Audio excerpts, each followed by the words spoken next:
Welcome back to Sleepy Histories. Tonight we're drifting off into the world of medieval sleep, a place of divided nights, strange rituals, and a lot more company in bed than you might expect. So, before you get comfortable, take a moment to like the video and subscribe, but only if you genuinely enjoy what I do here. And let me know in the comments where you're tuning in from and what time it is for you. It's always fascinating to see who's joining us from around the world.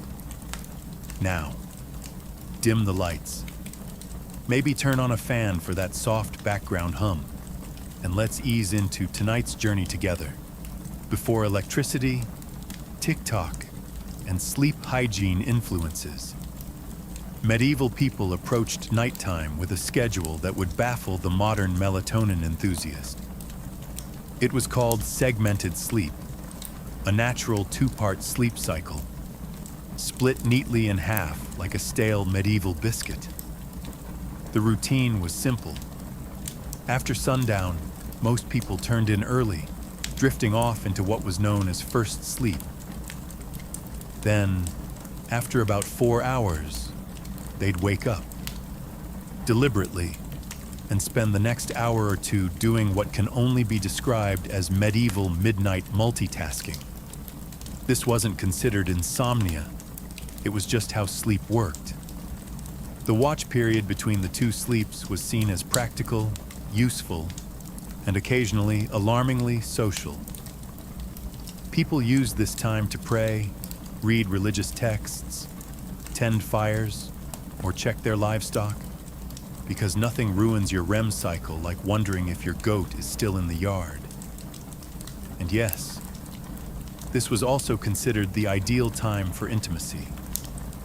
Medieval physicians and marriage manuals noted that the body was well rested and calm of mind during this period, which sounds like a polite way of saying too tired to argue. So if you ever thought you were romantic for waking up early to make your partner coffee, just know your ancestors were setting the bar very differently. The second sleep would follow this interlude, lasting until sunrise. Everyone from monks to farmers participated in this nightly rhythm. Even literary figures like Chaucer casually mentioned it, which means that, yes, even in medieval literature, people were writing about not sleeping properly. Oddly enough, modern science has suggested that segmented sleep might actually be more natural for humans. The two-sleep cycle aligns with how our circadian rhythms work in the absence of artificial light.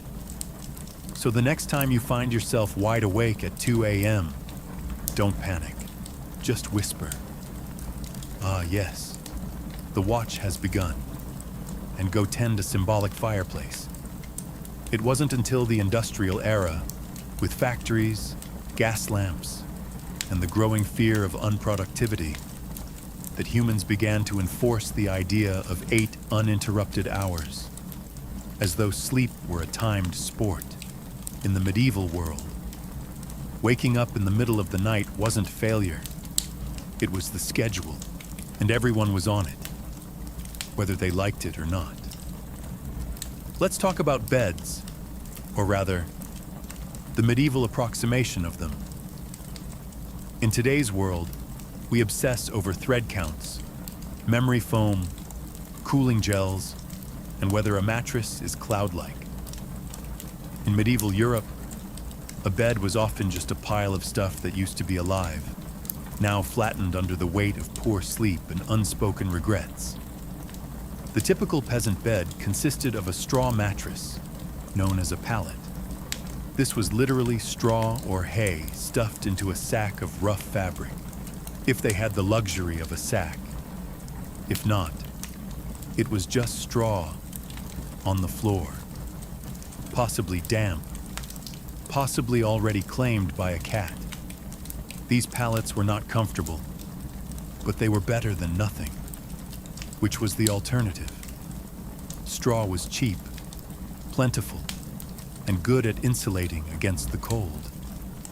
It was also great at harboring insects, lice, and the occasional field mouse.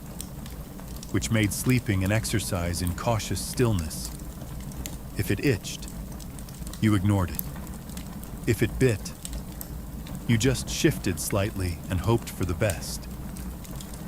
If a family had a bit more money, or at least a functional back, they might elevate the straw mattress onto a wooden frame. This didn't change the sleep experience dramatically, but it did reduce the chances of waking up with beetles in your ear. Slightly. Linens were a rare treat. Most people slept in the clothes they wore all day. Pajamas weren't really a thing, and neither was personal space. Whole families, children, parents, maybe a grandparent, all slept together in the same space, sometimes on the same straw pile. If you got too warm, you could always roll into your cousin's elbow. Nobles, of course, had proper beds, large wooden frames, feather mattresses, embroidered sheets, and canopies to keep out the drafts and, hopefully, the lice. These beds were so valuable. They were passed down in wills. You didn't inherit land. You inherited Aunt Matilda's suspiciously lumpy feather bed. Still, for most medieval folks, a bed wasn't a place of comfort. It was a place to not freeze, to avoid the chickens, and maybe, just maybe, to dream of being rich enough to one day sleep on something that didn't squawk or rustle. When we hear nightcap today, we think of a cozy little drink, maybe something with whiskey, a warm fire, and a questionable decision. But in the Middle Ages, a nightcap wasn't a beverage, it was a hat. A real, tangible, often ridiculous-looking piece of fabric, designed to keep your head from freezing off while you slept. You see, insulation wasn't exactly the strong point of medieval architecture. Stone walls, drafty thatched roofs, and windows made of thin animal horn or oiled parchment didn't do much against the cold. And central heating. That was called a dog. So to keep their heads warm at night, especially since body heat escapes fastest through the scalp, medieval people adopted the humble nightcap. These hats came in all shapes and sizes, but the most iconic version was long and pointed, like something you'd expect on a wizard who moonlights as a chimney sweep. They were usually made from wool, linen, or whatever scrap of warmth could be spared without angering the family goat. For men, it was a practical accessory. For women, it sometimes doubled as a coif or head wrap, which also served the dual purpose of maintaining modesty and covering hair that hadn't seen soap since last Lent. But beyond warmth, nightcaps had social weight too. In some regions, married women were expected to cover their heads at all times. Yes, even while asleep. And the cap itself could be embroidered or dyed to reflect a family's wealth or status. Because nothing says success like going to bed with a mini flag on your skull. In more urban settings, the nightcap even became a symbol of being off-duty. If you opened your door wearing one, it was a polite medieval way of saying, "I'm not dressed for conversation." And yes, this hat does mean go away. Of course.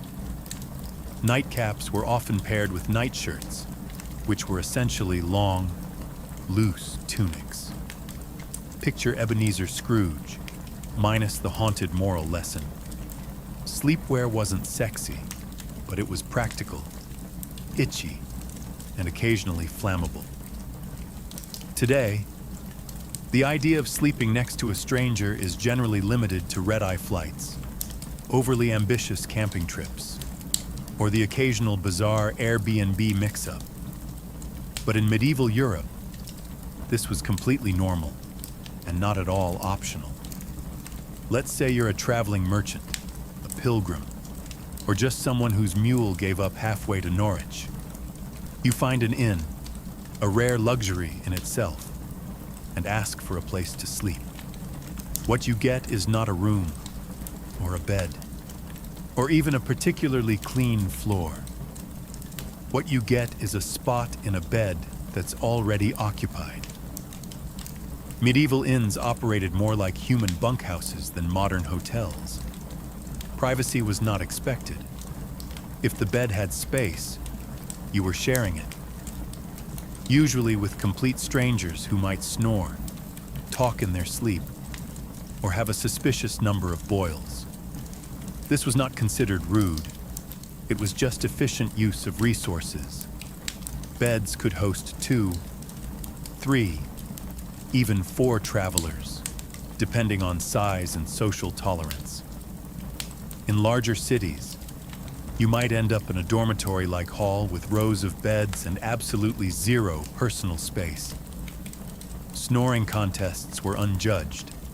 Elbow territory was fiercely contested. Sometimes men and women were separated, but not always. Some inns tried to assign beds by profession. Blacksmiths with blacksmiths, clergy with clergy, thieves with other thieves, allegedly. But often it was first come, first sprawled. And while this might sound like a nightmare to modern germaphobes, back then it was an upgrade from sleeping outdoors with the wolves, the rain, and the occasional peasant uprising, worried about theft. Many travelers slept with their purse tied to their belt or hidden under their clothes. Others slept on top of their bundles, turning luggage into both pillow and alarm system. If someone moved your bag, it usually meant you were about to wake up poorer. The rich, of course, did not suffer this fate. Nobles traveled with entourages and camped in relative comfort, or demanded their own rooms if an innkeeper valued their roof. In the medieval world, going to bed wasn't just about pulling up a blanket and drifting off. It was a spiritual operation, a nightly gamble where the stakes were your eternal soul. People didn't just sleep. They prepared to potentially die. Hence the popularity of bedtime prayers. Forget lavender spray or calming podcasts. Medieval sleepers wound down with confessions, psalms, and soul-cleansing spiritual clauses, just in case they died somewhere between goodnight and dawn. The idea was simple. You could die at any moment, from illness, fire, demons, or, most dangerously, being over 30 in the year 1247. So you'd better say your prayers, not because it was comforting, but because hell was terrifying, and you didn't want to show up uninvited, unwashed, and spiritually disheveled. One common version: if I should die before I wake, I pray the Lord my soul to take. Sweet. Right. Except it's basically a legal document written by a 7-year-old acknowledging death as a likely bedtime outcome. Many adults had a whole catalog of prayers for different threats. One for when you were feeling guilty, one for when you thought the devil might be hiding in the rafters, one for plague prevention, which unfortunately aged poorly. Some even prayed to specific saints known for watching over sleepers, kind of like holy bouncers guarding your soul at the club door. The really devout monks, nuns, and overly anxious nobles ended their day with Compline, the final prayer service before bed.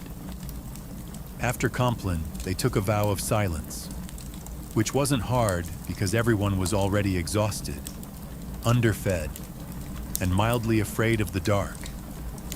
Children were also encouraged to pray, in part because it was good for their souls, and in part because it gave them something to do other than ask why the dog was in their bed again.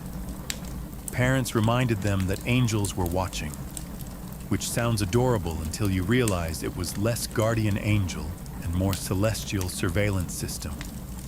In short, prayer before sleep was less about peace and more about last-minute damage control. Think of it like medieval antivirus software. You hoped it worked, even if you didn't fully understand how. In the modern world, dreams are usually dismissed as random nonsense. Stress, too much cheese, or your brain trying to file paperwork in the dark. But in the medieval world, dreams were taken very seriously, as in eternal consequences, serious. Dreams weren't just dreams. They were considered messages from God, saints, the devil, your guardian angel, or possibly that weird relic you kissed last Sunday. Some dreams were divine revelations. Others were demonic temptations. Either way, you were supposed to pay attention and possibly write it down, or confess it, or fast for 3 days just to be safe. Theologians, monks, and self-proclaimed visionaries spent an alarming amount of time interpreting dreams. Entire texts were dedicated to decoding them. Dreamt of fire might be hell. Dreamt of water could mean purification or drowning. Dreamt of a man with a goat's head juggling fish. You better call a priest immediately and possibly move. Medieval people believed that what happened in dreams mattered because your soul was still active while you slept. This meant that your actions in a dream could reveal hidden sins or spiritual weaknesses. That mildly embarrassing dream about stealing a loaf of bread, that might be your subconscious confessing your guilt for real-world gluttony, or just hunger.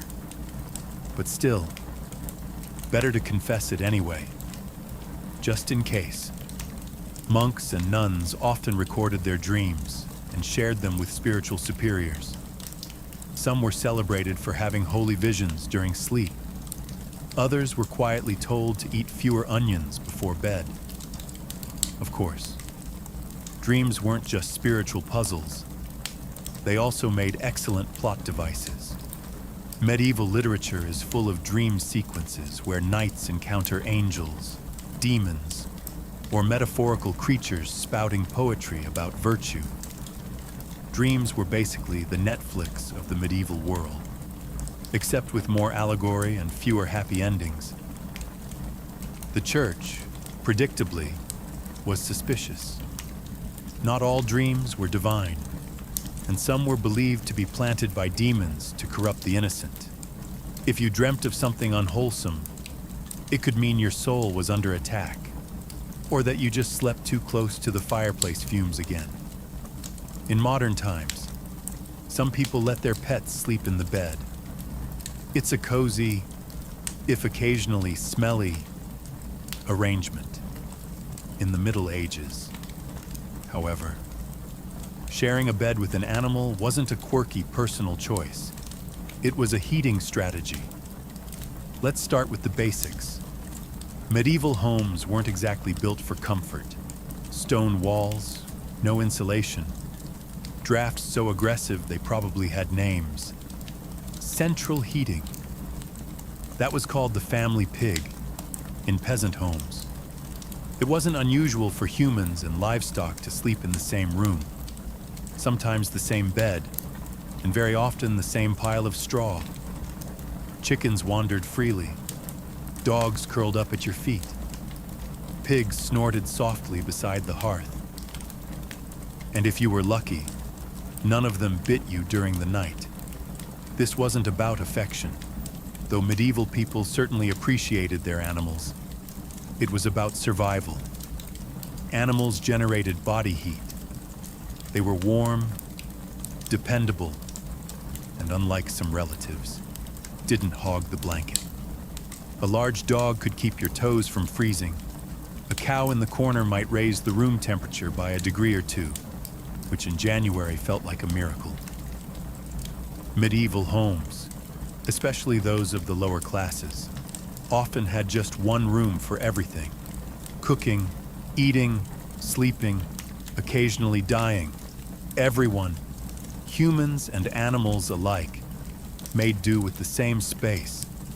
Children might be nestled between parents and a goat. A chicken might serve as an impromptu alarm clock. Hygiene. Let's not ask too many questions. For wealthier families, this wasn't as common. Nobles didn't usually sleep next to livestock, though they might still have lapdogs in bed, not for heat, but for fashion and flea redistribution. Some castles even had separate sleeping areas for favorite animals, because nothing says power like a dog with its own room and title. There were drawbacks, of course. Animals can be loud, they can wander, and they are not, historically speaking, known for respecting personal space. But medieval people adapted. A hoof in the face at 3 a.m. Just part of the bedtime routine. If you've ever had to share a room at a youth hostel and thought, this is a bit much, allow us to introduce the medieval monastic dormitory, a place where comfort went to die quietly under a vow of silence. Monasteries didn't believe in personal space, or softness, or fun, really. The typical dormitory housed dozens of monks, all sleeping in a single large room, usually arranged in neat rows like morally upright sardines. Beds, if you could call them that, were often wooden planks, sometimes with a straw mattress if the abbot was feeling generous, or it was a feast day. You slept fully clothed, not out of modesty, but because getting dressed in the dark at 2 a.m. for prayers was more painful than just going to bed already prepared. The monastic uniform, including robe, belt, and sandals, doubled as spiritual armor and poor insulation. If you got cold, you layered up. If you got hot, well, no, you didn't. There were no pillows, no privacy curtains, and absolutely no talking. Silence was enforced, not suggested, under the rule of Saint Benedict. If you rolled over and groaned too loudly, you might find yourself on chamber pot duty for a week. Snoring, however, was a gray area. You couldn't control it. But if it became disruptive, the Lord might still hold you accountable, or at least your cellmates would. Lighting was minimal, 1 candle, maybe. You didn't need to see, you just needed to lie still and not sin. That was the goal. Despite the austerity, monks believed their Spartan beds were training for the afterlife. Preparation for the soul's journey by denying the flesh any excess. Sleep was not a pleasure, it was a necessity, monitored and scheduled like everything else. Some monks even slept sitting up, just to avoid any hint of luxury, or dreams, or circulation. Compared to this, peasant straw piles and snoring pigs almost seemed luxurious. At least the pig didn't judge you. Let's talk something that would horrify most modern sleepers. Waking up voluntarily at 2 a.m., and not for a bathroom break or a doom scroll, but for prayer. Loud, cold, candlelit prayer. In medieval monasteries, this was standard practice. Monks and nuns followed a rigid daily schedule based on the canonical hours, which included matins, the first service of the day. And by day, we mean the darkest part of the night, when even the owls were still deciding whether to wake up. The bell would toll, often rung by someone who drew the short straw, and the entire dormitory of robed, sleep-deprived souls would shuffle off to the chapel in silence. And yes, still in full clothing, because monks didn't do pajamas. The only layering system they believed in was spiritual, inside the chapel, by flickering candlelight and under the echo of stone vaults. They would chant psalms, recite scriptures, and try their best not to fall asleep on their feet, which, incidentally, was a real issue. There are records of monks being punished for dozing mid-prayer, usually with extra chores or more prayers. You fell asleep in matins. Congratulations. You now get to lead the next one. Matins could last an hour or more. Some particularly enthusiastic orders stretched it to 2. Imagine trying to stay spiritually engaged while your stomach reminds you that dinner was a bowl of lentils and a moral lesson, and your body is actively shutting down. After the service, monks would either return to bed for their second sleep or, in stricter orders, move straight into study or manual labor, because nothing says holy discipline like threshing wheat on 4 hours of fragmented rest. Why so early? The idea was to sacrifice comfort and dedicate the first and quietest part of the night to God. Uninterrupted by the temptations of daylight, warmth, or REM cycles. It was a powerful symbol of devotion, or at least it was once you got over the numb feet, the candle smoke, and Brother Ambrose's off-key chanting. In the modern world, sleeping alone is often framed as a luxury, a sign of independence, peace, or just an ability to control the blanket. In the medieval world, though, sleeping alone was considered suspicious, impractical, or just downright unsafe. Let's start with the basics. Warmth. Beds, as we've established, weren't exactly toasty. Stone walls and open chimneys didn't do much to trap heat, and central heating was still several plagues away. So people shared beds for body heat, not out of intimacy, but out of basic thermal desperation. Children slept with siblings, parents, and sometimes the neighbor's kid if they were visiting. It was like a sleepover, but nobody asked if you wanted to be there. But beyond warmth, there was a spiritual reason for sleeping in groups. Many people believed the night was when the devil worked overtime, alone in the dark. Your soul might be vulnerable to temptation, or worse, possession. Having others nearby created a kind of moral buffer zone. If something went wrong, at least someone would witness it, or catch the demon first. For children, being alone at night was practically unthinkable, not just for comfort, but because ghosts, fairies, and wandering spirits were all part of the nightly landscape. Tales warned against solitary sleep as a gateway to mischief and spiritual peril. And unlike today's bedtime stories, these tales didn't end in hugs. They ended in disappearances. Even married couples often shared their beds with children, servants, or random guests. Privacy was not a concept so much as a modern myth. In fact, the idea of 2 people sleeping alone in a giant bed was so foreign that it would have been considered either wasteful or deeply, deeply suspicious. In religious contexts, even monks often slept communally, and if someone was assigned to sleep alone, it was often for disciplinary reasons. Yes, in some cases, being alone in bed was literally a punishment. Medieval logic, solitary sleep, grass opportunity for sin, group sleep, public accountability.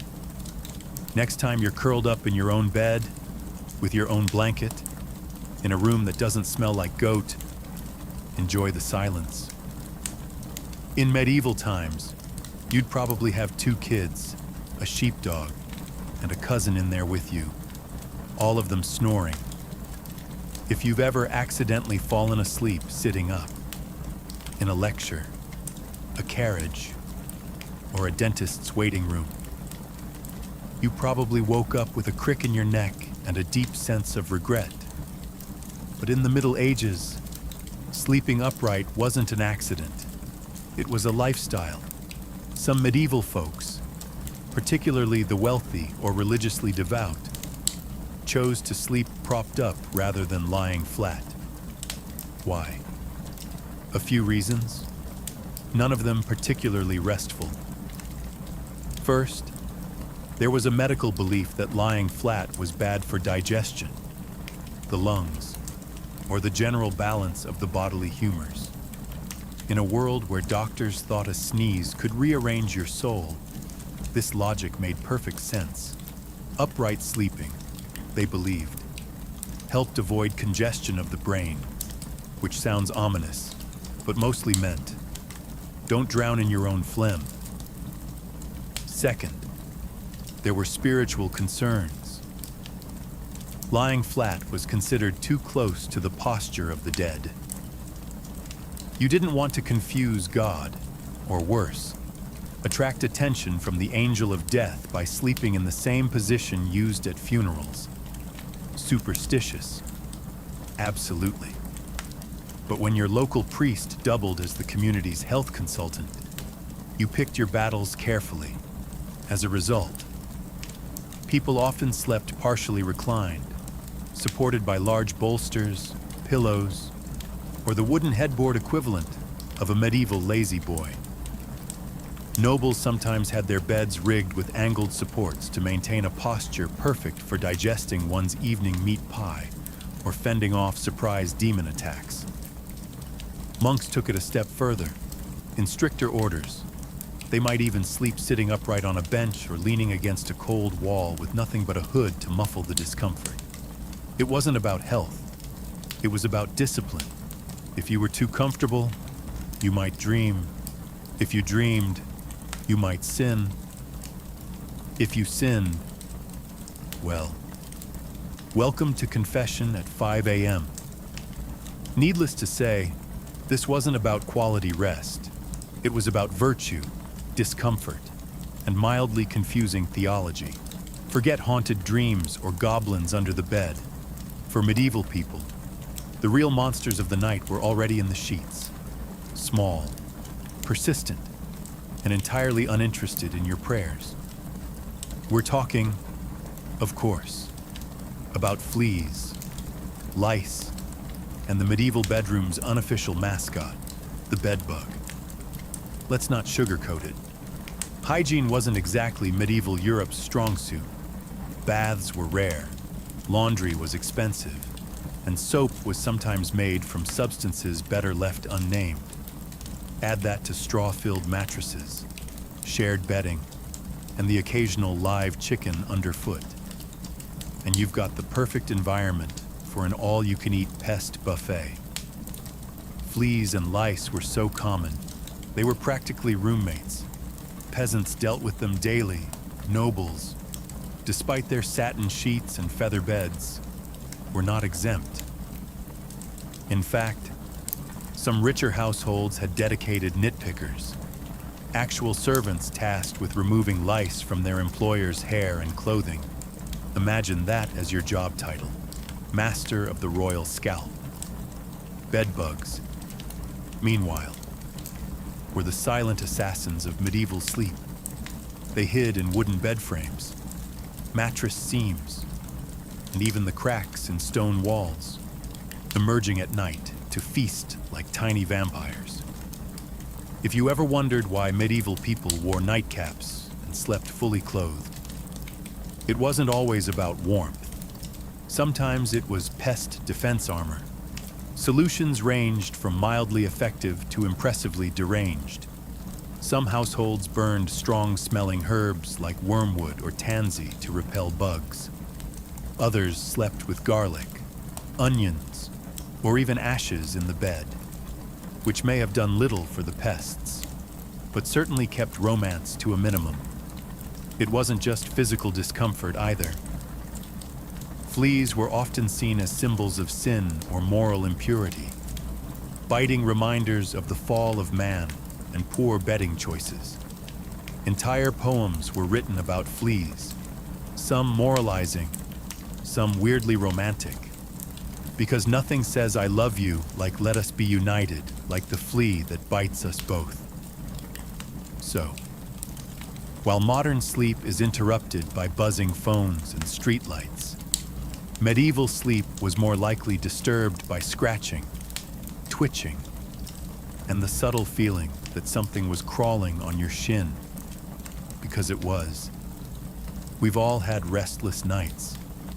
But have you ever tried falling asleep while wearing 100 pounds of iron? No. Well, in the Middle Ages, some people did exactly that, because apparently nothing says sweet dreams like being prepared to joust in your sleep. Now, to be clear, most people, even knights, didn't regularly sleep in full armor.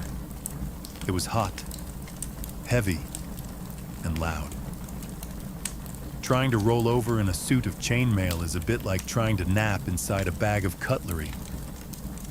But during wartime or in hostile territory, sleeping partially armored was considered the safer choice. Comfort, optional, survival. Highly recommended. A knight on campaign might remove only his helmet and gauntlets, keeping his mail shirt or breastplate on, just in case enemies decided to stage a midnight surprise party. There's nothing quite like waking up to the sound of hooves and having to suit up while still half dreaming about turnips. In castles under siege, men-at-arms might even sleep with swords or axes at their side, like some very aggressive bedtime security blankets. Shields doubled as pillows, and if the enemy breached the walls, well, at least you wouldn't have to get dressed. Priorities. Of course. Sleeping in armor wasn't exactly restorative. Iron isn't breathable, and chainmail has a bad habit of pinching skin. Add cold stone floors, minimal bedding, and the ambient sounds of snoring comrades and crackling torches, and you've got a sleep environment that ranks somewhere below airport terminal on the comfort scale. Even those not in battle sometimes wore light protective gear while sleeping in dangerous regions. Traveling merchants or guards on watch duty might nap in gambesons, thick quilted jackets that offered a bit of protection and slightly more padding than the moral support of prayer alone. And lest we forget, armor wasn't exactly subtle. If you rolled over the wrong way, you might clank so loudly that everyone else woke up and assumed the apocalypse had arrived. Again, in a time when nightly demons, lice infestations, and pigs in your bed weren't considered unusual. You might think that sleepwalking was just one more medieval inconvenience.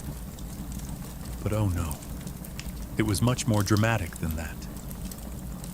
In the Middle Ages, if you started wandering around in your sleep, people didn't chalk it up to stress or exhaustion. They assumed you were possessed, bewitched, or had unfinished business with the Holy Roman Empire. Sleepwalking, or noctambulation if you wanted to impress the local monk, was poorly understood and often feared. The idea that someone could rise from their straw pallet, shuffle across the room, and stare blankly at a wall was less harmless parasomnia and more devil's rehearsal dinner. Accounts from the time suggest that people were genuinely spooked by sleepwalkers. Picture this: a man in a long nightshirt, candle in hand, eyes glazed, mumbling Latin that he didn't actually speak while stepping over livestock. You'd think ghost, or heretic, or both. And depending on your local priest, an exorcism might be scheduled before breakfast. Some believed sleepwalking was caused by bad humors, especially too much black bile, which was the medieval catch-all for anything they couldn't explain. Others thought it happened because the soul was temporarily released during sleep, leaving the body free to bumble around like an unattended mule. To prevent these nightly adventures, people tried everything from herbal remedies to praying over their beds, hanging iron charms, or, in more rural areas, just tying the person's leg to a chair. If that sounds extreme, consider that some medieval homes had open hearths, knives everywhere, and chamber pots just waiting to be tragically overturned. In one curious twist, There were rumors of people climbing onto rooftops in their sleep. Whether or not these accounts were exaggerated, the fear of leaping dreamers led to barred windows and occasional theological debates about whether a person could sin while unconscious. Thankfully, most sleepwalkers just paced, muttered, or attempted to open imaginary doors. But if someone sleepwalked into a church, locals might treat it as a divine sign or call for a cleansing ritual just to cover all spiritual bases. If medieval life taught people anything, it was how to sleep through chaos, church bells, thunderstorms, screaming livestock, the occasional siege for the sleep-deprived denizens of the Middle Ages. These were just ambient noises, the medieval version of white noise. Let's start with the bells. Church bells marked every sacred moment of the day. Sunrise, prayer times, meals, and of course the ungodly hour of matins at 2 or 3 a.m. If you lived anywhere near a monastery, your dreams were probably soundtracked by regular tolling. At some point, the brain just accepted it. Bells became the lullaby of an overscheduled soul, and it wasn't just bells. Storms were frequent and terrifying. With no weather apps or triple-glazed windows, you experienced every clap of thunder like the world might end. Roofs leaked, windows rattled, and chimneys howled like banshees. Still, people slept. They had to. Work didn't stop for insomnia. Neither did plowing, praying, or running from Vikings. Speaking of which, invasions and apocalyptic events weren't always a deal-breaker for bedtime either. In the 14th century, people continued to sleep, somehow, through famine, war, and even the Black Death. When death carts rolled by in the morning, it was considered more of a grim wake-up call than a cause for panic. And if you didn't wake up, well, some believed that was a mercy. There are even records of people sleeping through earthquakes, barn fires, and angry mobs. Sleep deprivation was common, and bodies adjusted. If you worked from sunup to sundown, ate barely enough to survive, and spent your day dodging mud, taxes, and spiritual damnation, you were going to fall asleep. Hard. And then there were those who used sleep as a kind of escape hatch, faced with illness, grief, or fear of the world literally ending, which was forecast roughly every century. Some people just curled up under a cloak, mumbled a prayer, and took a nap. There's a strange kind of wisdom in that. In the winter of 1692, the village of Salem, Massachusetts, was cloaked in more than just snow. It was cloaked in tension, suspicion, and a quiet kind of fear that seeped into the timber-framed homes and frozen fields. The people of Salem were Puritans, strict, devout, and deeply superstitious. They believed they were building a holy community in the wilderness, a city on a hill watched by God and stalked by Satan.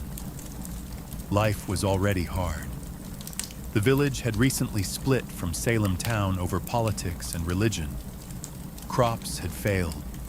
Smallpox had ravaged nearby communities. Wars with native tribes had left many traumatized. There was friction between neighbors, inheritance disputes, and a deep resentment toward outsiders or anyone who didn't quite fit in. Add to this the long, dark, bitter New England winter, and something was bound to break. That break came in the home of Reverend Samuel Parris, the village's minister. His 9-year-old daughter Betty and 11-year-old niece Abigail Williams began to behave strangely. They screamed uncontrollably. They threw things. They contorted their bodies in unnatural ways. At times they fell silent for hours, eyes wide with terror. Neighbors whispered that they were cursed. The girls claimed they were being pinched and bitten by invisible forces. Reverend Paris, unsure of what to do, called in a local doctor, William Griggs, after failing to find any physical cause. Griggs delivered the diagnosis that would plunge the village into chaos: witchcraft. That single word set fire to the fears already simmering in Salem. In a place where witches were believed to be real, dangerous servants of the devil, the idea was not far-fetched. And now, if the devil could worm his way into the minister's own household, what did that mean for the rest of the community? The girls, prodded by both adults and peers, began naming names. First they accused women on the margins, social misfits and outcasts. But soon the accusations would reach the respectable, the wealthy, even the pious. Salem was a small village, but what was about to happen would echo far beyond its borders. What began as whispers in the dark would soon become cries from the gallows, and a legacy of paranoia that still haunts America's history books. Once the idea of witchcraft took root in Salem, it spread like ivy, quiet at first, then strangling everything it touched. The afflicted girls, Betty Paris, Abigail Williams, and soon others like Ann Putnam Jr. and Mercy Lewis, seemed to grow bolder with each passing day. They convulsed in court, screamed during prayers, and claimed they could see dark spirits hovering over certain villagers. It wasn't just childhood imagination. It was theatrical, public, and, most disturbingly, believed. The first to be accused were those with the least protection. Women who already lived on the edges of society. Sarah Good, a homeless beggar, was known for muttering to herself when turned away from doorsteps. People claimed her mumbling was a curse. She smoked a pipe. She snapped at children. She fit the mold of a witch because she didn't fit the mold of a Puritan woman.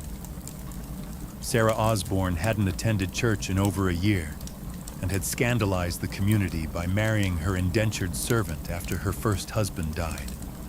A woman who defied convention, clearly suspect. Tituba, the enslaved woman in Reverend Paris's household, was the most exotic of all, originating from Barbados. Her storytelling, accent, and folklore frightened the physical beatings.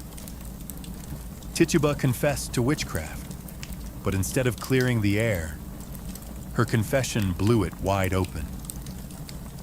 She told a story of a tall man in black, a figure associated with the devil, who asked her to sign a book. She said she saw strange animals, yellow birds, red cats, and even spectral dogs. But most damning of all, she claimed there were other witches in Salem. That was all the court needed to hear. Once Tituba opened the door, others rushed through it. New names were added weekly. Neighbors turned on neighbors. Old grudges were disguised as righteous accusations. Property disputes turned into spectral assaults. If someone's cow died suddenly, it must have been witchcraft. If a baby cried during a prayer, surely that was the devil's doing. The fear became so infectious that not even the innocent dared to speak out. To defend an accused witch was to invite suspicion upon yourself. Silence was safety. And so, the web of accusations widened, trapping the village in its sticky, unseen threads. Logic was fading. Hysteria was now in control. As accusations mounted and the village reached a fever pitch, the colonial government stepped in.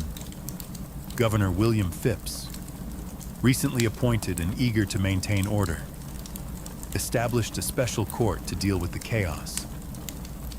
It was called the Court of Oyer and Terminer, from the French meaning to hear and determine.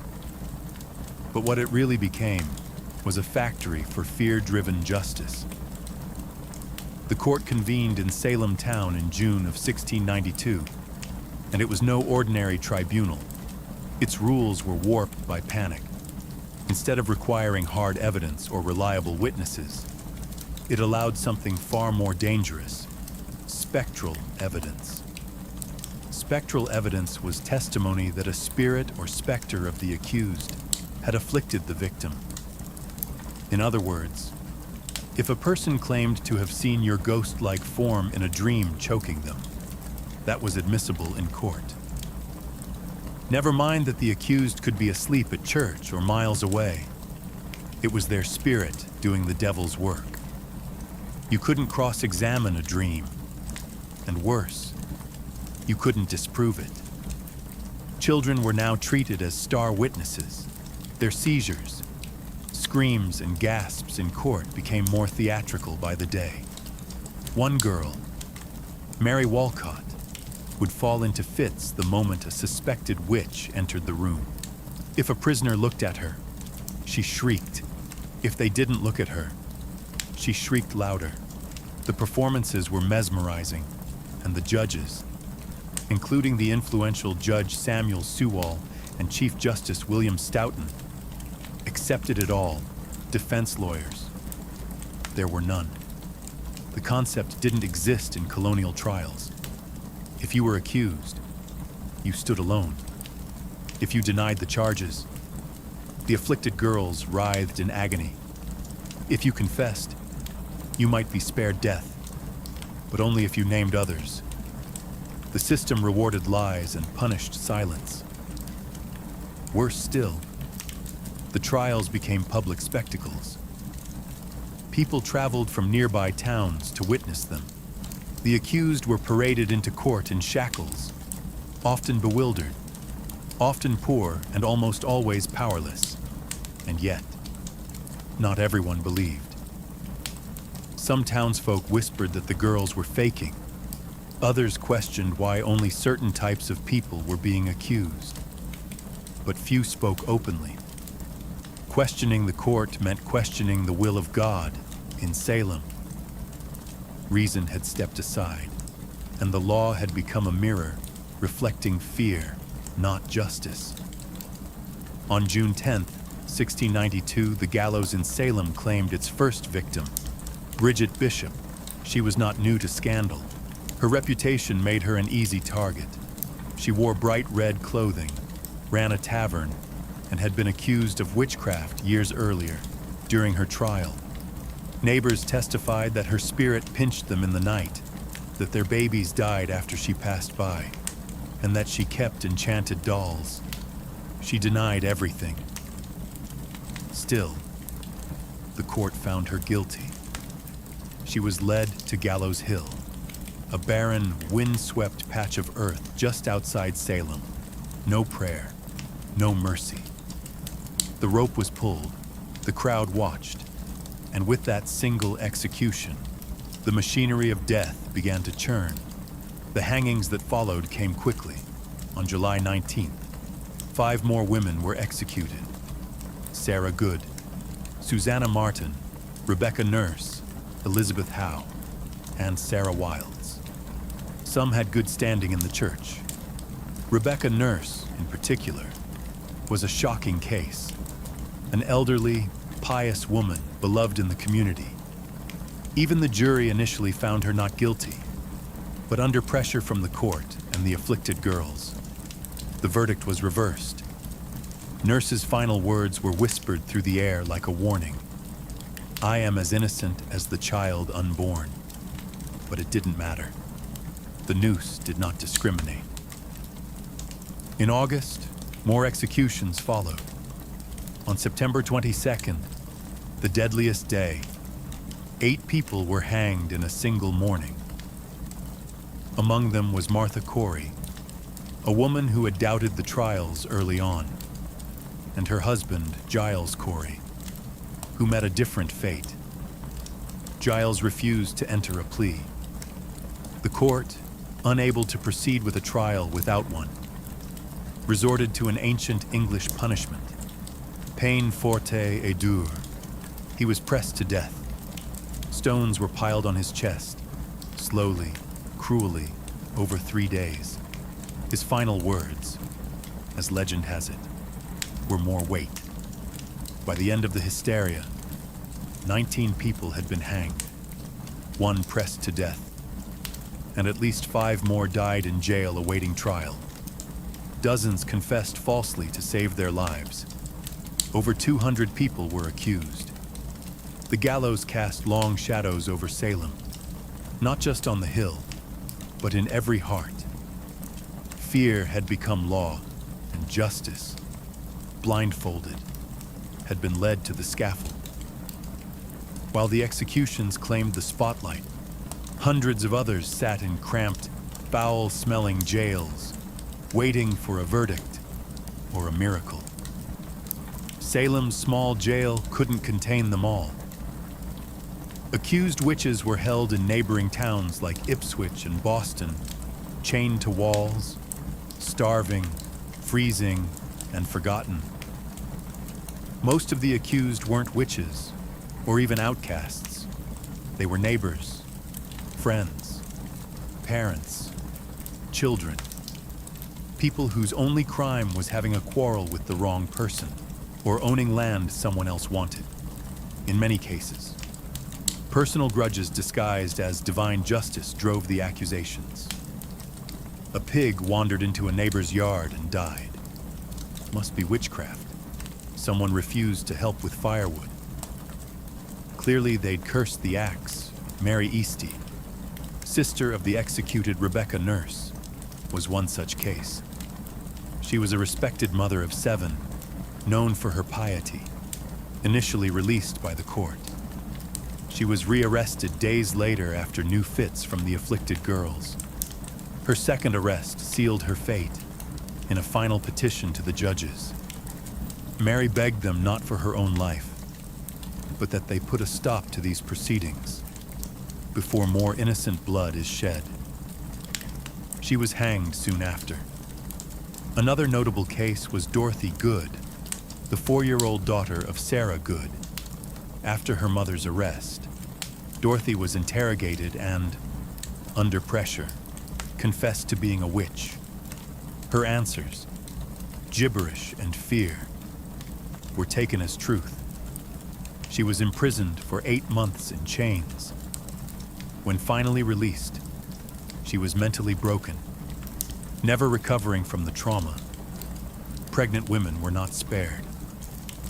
Elizabeth Proctor, whose husband John Proctor would later hang, was found guilty and sentenced to die.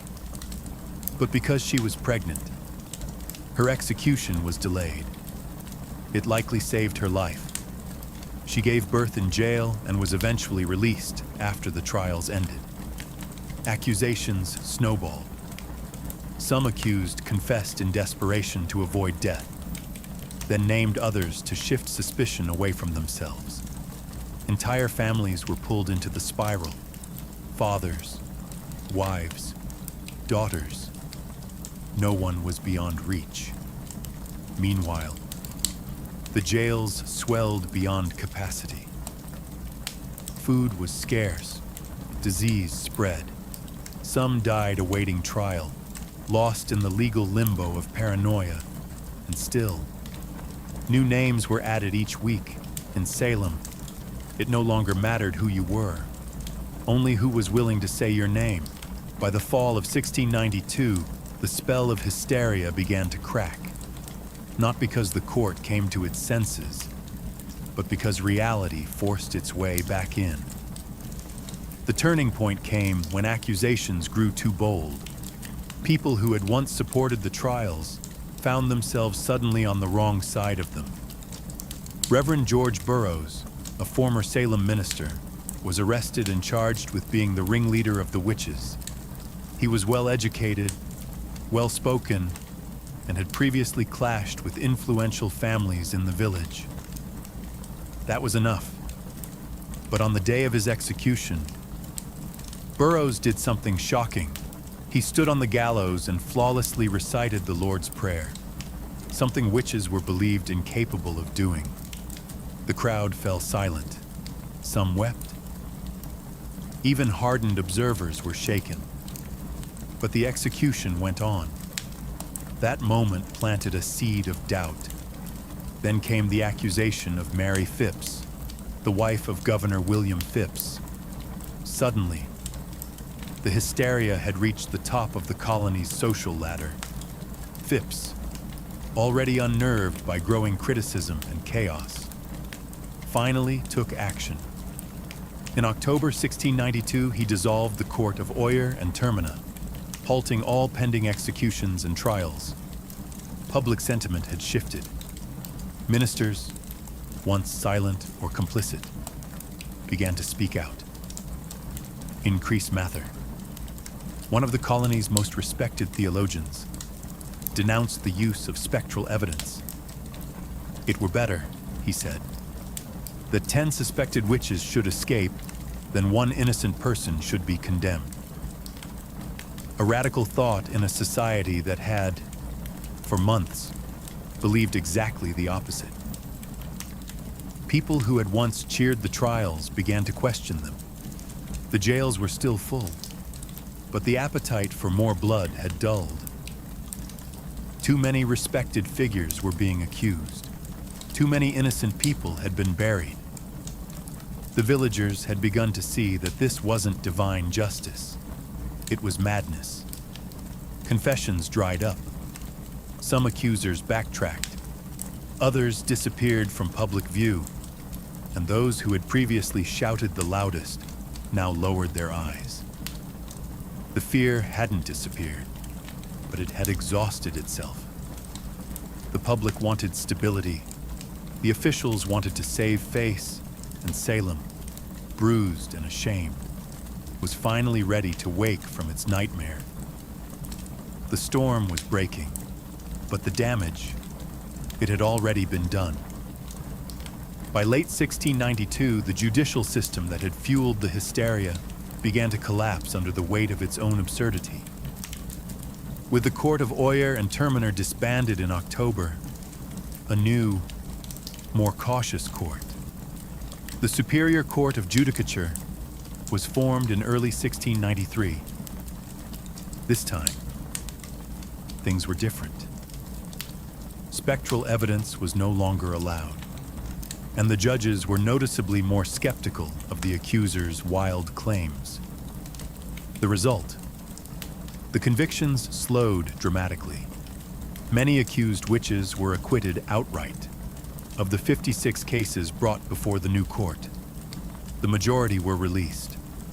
Even those who had already confessed began to recant their testimonies, admitting that fear, torture, or pressure had forced them to lie.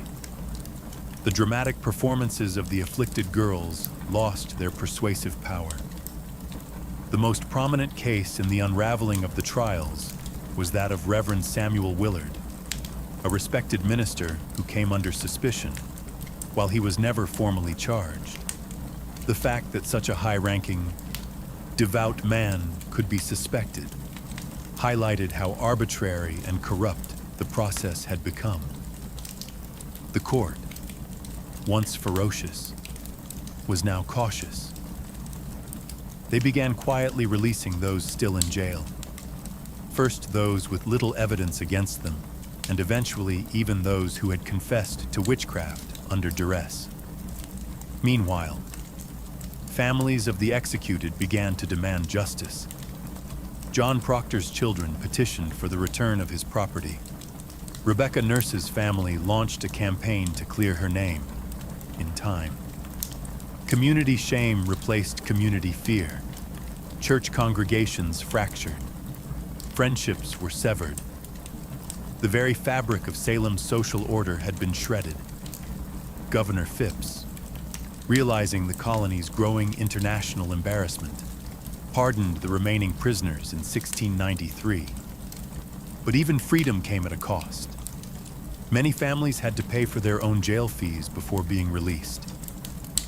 Imagine losing your home, your health, and nearly your life, only to be handed a bill for the privilege of surviving. By the end of the ordeal, 19 people had been hanged, 1 pressed to death, 5 died in jail, and over 200 had been accused. The court didn't just collapse, it imploded, leaving behind a crater of guilt, grief, and disbelief. The trials had ended, but the healing had not even begun. Salem was a village forever altered by the people it had lost, the justice it had abandoned, and the mirror it was now forced to look into. The gallows were silent, the jails had emptied, but Salem was far from peaceful. The town wasn't haunted by ghosts, but by guilt. What had started with a handful of sick girls had exploded into a communal act of destruction.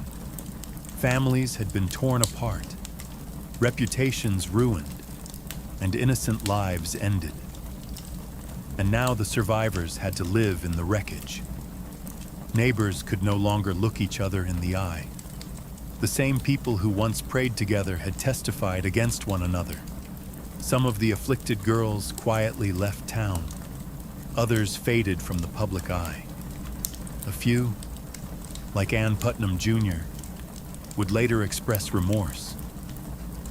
In 1706, she stood before her congregation and publicly apologized for her role in the trials, blaming delusion by Satan. But for many, the damage was beyond words. The court officials, too, carried their burden. Judge Samuel Sewall, one of the most prominent figures in the trials, was one of the few to admit wrongdoing. In a remarkable act of public penance, he stood during a church service in 1697 while a minister read out his confession and prayer for forgiveness. It was a rare moment of accountability in a time when most tried to forget. But forgetting wasn't easy. The families of the condemned began demanding compensation. Over the years, petitions flooded the Massachusetts government, asking for official pardons, for returned property, for public acknowledgement that the executed were innocent. Slowly, the government responded. In 1711, the colony passed a bill restoring the rights and good names of some of the victims, and offered limited financial restitution to their heirs. But even that wasn't comprehensive. Some families, like the Coreys and the Proctors, were left out entirely. Whispers of witchcraft never quite left New England, but in Salem, the shame became part of the town's identity. The village eventually changed its name to Danvers, perhaps to distance itself from its infamous past. Gallows Hill was never officially marked, as if the town hoped to bury not just the dead, but the memory of what had happened. But the memory persisted in sermons, in stories, in the silence between former friends. Salem had not been cursed by witches. It had been cursed by fear, by pride, and by unchecked power. And that curse would linger long after the executions stopped. The Salem witch trials ended more than 3 centuries ago, but their legacy continues to echo, not just in textbooks and historical tours, but in how we understand justice, fear, and the fragility of truth. What happened in 1692 wasn't simply a strange episode of mass hysteria. It was a breakdown of logic, compassion, and legal integrity in the face of panic. Ordinary people, farmers, midwives, ministers, became executioners, simply by believing too easily and questioning too little. The courts, meant to protect the innocent, became tools of oppression. Religion was weaponized. Testimony became theater, and silence became guilt. One of the most chilling aspects of Salem's tragedy is how quickly it unfolded. In a matter of months, fear overcame fact. Old grudges disguised as spiritual warfare became death sentences. It didn't take demons or devils, it only took belief in them. But the trials also taught hard-earned lessons that would ripple through American society.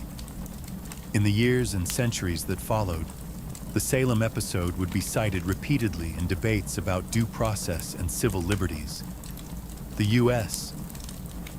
Constitution, written nearly a century later, would explicitly prohibit things like ex post facto laws and bills of attainder, measures that had, in effect, doomed the accused in Salem, the guarantee of a right to legal counsel, the right to face your accusers, and the requirement for concrete evidence were hard-won principles forged, in part, from the ashes of Gallows Hill. In modern times, the phrase witch hunt has become shorthand for political persecution or moral panic, though it's often used with little regard for the real terror those words represent. In truth, Salem was not a metaphor. It was a town where people were hanged for imaginary crimes, betrayed by the very systems designed to protect them. Perhaps the most lasting lesson is this: fear, unchecked, can become its own form of tyranny. And when fear is legitimized by power, by courts, by churches, by governments, it becomes almost unstoppable. The Salem witch trials are a cautionary tale, not just of one village's descent into madness, but of how easily reason can fall when fear is given authority. The gallows may be gone, the courtroom's quiet, but the warning still stands. Truth is fragile, justice is not automatic, and history has a habit of repeating itself unless we remember. Fulvia was born around 83 BCE into the elite yet slightly eccentric Fulvi family, an old plebeian house that had long since clawed its way into the upper echelons of Roman politics. Though not one of the oldest patrician clans, the Fulvi had produced consuls, generals, and orators. Their bloodline carried both ambition and a taste for disruption. Fulvia's father, Marcus Fulvius Bambalio, was known more for his bumbling speech than his political legacy. His nickname, Bambalio, literally referred to his stammer. But Fulvia, she was no stammerer. She was born to command. From a young age, Fulvia would have been surrounded by the sharp-edged world of Roman power. Senators and generals debated policy in her home. Elections and treachery were daily news. She would have seen how politics wasn't just played in the forum, but in marriages, funerals, rumors, and backroom deals. Women in elite Roman households were expected to be quiet partners, refined, educated, and obedient. Fulvia would break all of those expectations. She was wealthy, highly educated, and connected, and she knew it. While her early life remains hazy in the historical record, her later actions suggest a young woman who was observant, politically literate, and utterly unafraid. This wasn't someone who faded into the background. She had a strong personality, a sharp political mind, and a will to act even in the male-dominated space of Roman governance. This was also a period of unprecedented instability. The Republic was unraveling. Civil wars, populist revolts, and power struggles between generals like Sulla, Pompey, and Caesar were turning Rome into a pressure cooker. The old rules were collapsing, and Fulvia came of age right in the middle of it, rather than recoil from chaos. Fulvia would learn to use it. Her early life didn't produce the kind of modest matron Rome idealized. It produced a woman who saw politics not as a man's world to be feared, but as a battlefield to be mastered. She would go on to marry 3 powerful men, each one a radical player in Roman history. But Fulvia wouldn't just marry power. She would command armies, lead revolts, and become the first Roman woman to appear on coinage, not as a goddess, but as herself. Rome wasn't ready for Fulvia, but she was ready for Rome. Fulvia's first marriage was to Publius Claudius Pulcher, and it was anything but conventional. Claudius was no ordinary Roman noble. He was a populist agitator, a political arsonist with a flair for chaos, scandal, and street-level power. To many of the Roman elite, he was dangerous. To the masses, he was a hero, and to Fulvia, he was a strategic opportunity, their marriage. Sometime in the early 50s BCE, united Fulvia with the man who had turned the Roman Republic into his personal stage. Claudius was infamous for his theatrical defiance of tradition. He had once disguised himself as a woman to infiltrate a sacred female-only religious ceremony in Caesar's home. Scandalous behavior that only seemed to raise his popularity. He later renounced his patrician status to run for the tribunate of the plebs, an office that gave him veto power over the Senate. Claudius understood Rome's street politics better than most, and Fulvia, far from being a passive consort, was right there beside him. She wasn't a silent partner. Roman sources suggest that Fulvia actively participated in her husband's political world. She engaged with his supporters, was visible during his campaigns, and managed their household as a hub for Claudian politics. Together, they represented a new kind of Roman power couple, bold, populist, and unapologetically aggressive. But the alliance came at a cost. In 52 BCE, Claudius was murdered on the Appian Way by the bodyguards of his political rival, Titus Annius Milo. His death sent shockwaves through Rome, but Fulvia was not about to mourn quietly. She staged a political funeral that historians still talk about today. She paraded Claudius's mutilated body through the Roman Forum, bloodied wounds exposed for maximum effect. The public was horrified and enraged. Riots erupted. The Senate House was burned to the ground. Fulvia had turned personal grief into public uprising. This was her first major political act, and it worked. Her ability to manipulate public emotion, use spectacle as strategy, and wield her husband's legacy as a weapon made her a new kind of player in Roman politics. Claudius was gone, but Fulvia had stepped out of the shadow, and Rome would never see her the same way again. Fulvia didn't linger in mourning. In Rome, political capital had a short shelf life, and she understood that better than anyone. Shortly after the violent death of Claudius Pulcher, she entered into a second marriage, this time to Gaius Scribonius Curio, a rising political star and one of Julius Caesar's most passionate supporters. On the surface, Curio seemed an unlikely match. He had a flamboyant reputation and a taste for drama. But beneath the bravado was a sharp political operator. As tribune of the plebs in 50 BCE, Curio wielded enormous influence during one of Rome's most volatile periods. The Republic teetered between war and peace, between Caesar's ambitions and the Senate's resistance. Fulvia saw in Curio not just a husband, but a bridge to the next power block. This was no romantic rebound. It was a calculated alliance.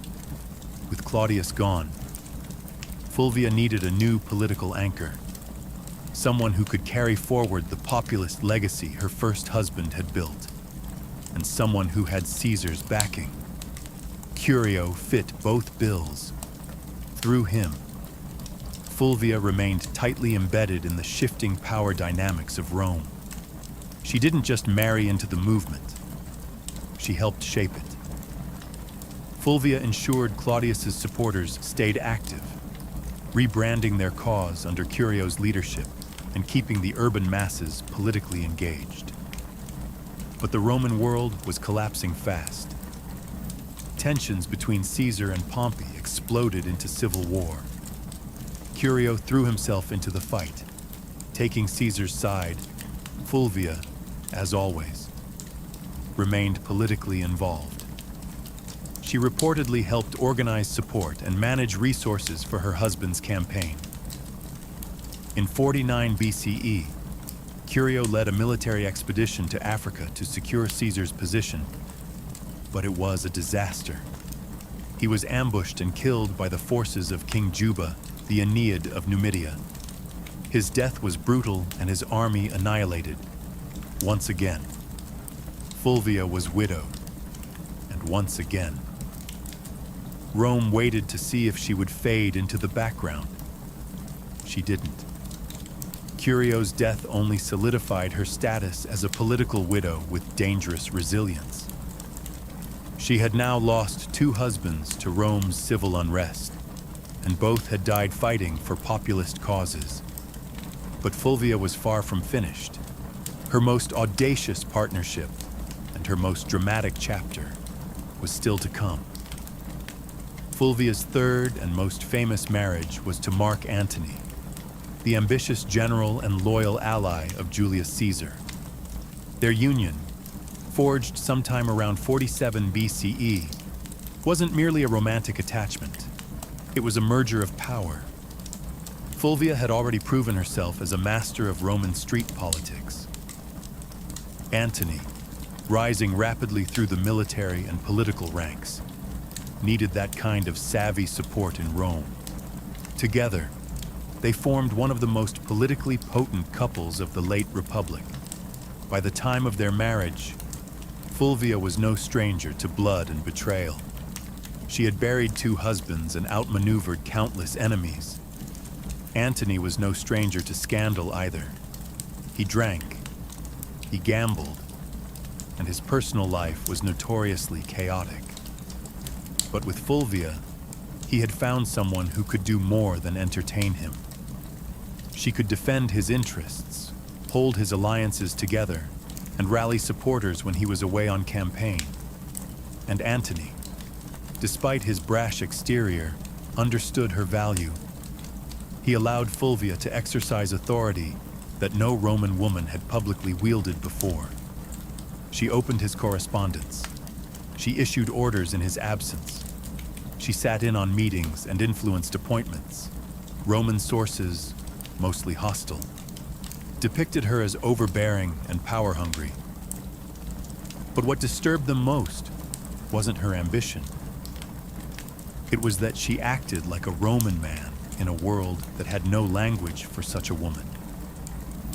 After Caesar's assassination in 44 BCE, the Republic was plunged into chaos once more. Antony rushed to secure his position as Caesar's political heir, but it was Fulvia who held Rome itself, while Antony formed the second triumvirate with Octavian and Lepidus. Fulvia acted as his representative in the capital, managing patronage networks, coordinating with street gangs, and ensuring Antony's supporters remained mobilized. She even helped arrange Antony's official reconciliation with Octavian by marrying her daughter Clodia to him, an alliance that would later implode. In public, Fulvia appeared not just as Antony's wife, but as his proxy. Roman coins were minted, bearing both Antony's image and her name, an unprecedented acknowledgement of her status. She wasn't hidden in the shadows of power. She stood in its full glare. But power in Rome was always borrowed, and Fulvia was about to test the limits of how far a woman could go before Rome snapped back. While Mark Antony pursued military campaigns and political deals across the Roman world, It was Fulvia who controlled the streets of Rome. She wasn't just his wife. She was his regent in all but name, in a period where violence, bribery, and raw influence kept order. Fulvia proved she could play the game as well as, if not better than, any man in the Senate. Rome, in the aftermath of Caesar's assassination, was a battlefield without swords. Power had become a moving target. Fulvia understood this, and she anchored Antony's authority in the capital by becoming his political substitute. She directed allies, dealt with the urban plebs, negotiated with factions, and, most daringly, waged war with words and silver. She financed loyal troops, offered bribes to keep public order, and ensured that any legislation passed favored Antony's future. Some ancient sources, especially hostile ones like Appian and Dio Cassius, paint Fulvia as manipulative, shrewish, and even warmongering.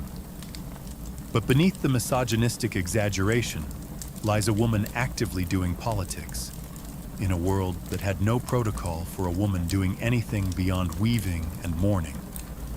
Fulvia was building coalitions, backing military commanders, and even issuing decrees, functions normally reserved for senators and consuls. She also made public appearances and maintained strong relationships with veteran soldiers, a politically vital demographic in the power struggles of the late Republic. While Antony was campaigning in the East, Fulvia was often the face of his authority in Italy, meeting with centurions, influencing decisions about land distribution, and reminding the soldiers that their loyalty to Antony came with rewards. But this accumulation of power came at a cost. Roman aristocrats, particularly the faction aligned with Octavian, Caesar's heir, and Antony's increasingly bitter rival, resented Fulvia's influence. They viewed her as a meddling woman with too much sway over legions, laws, and loyalties. Her ability to act without male guardianship was not just threatening, it was unprecedented. Fulvia wasn't naive. She knew the tension between Antony and Octavian was growing. She could see that their alliance was cracking, and she understood something that neither man seemed to fully grasp yet.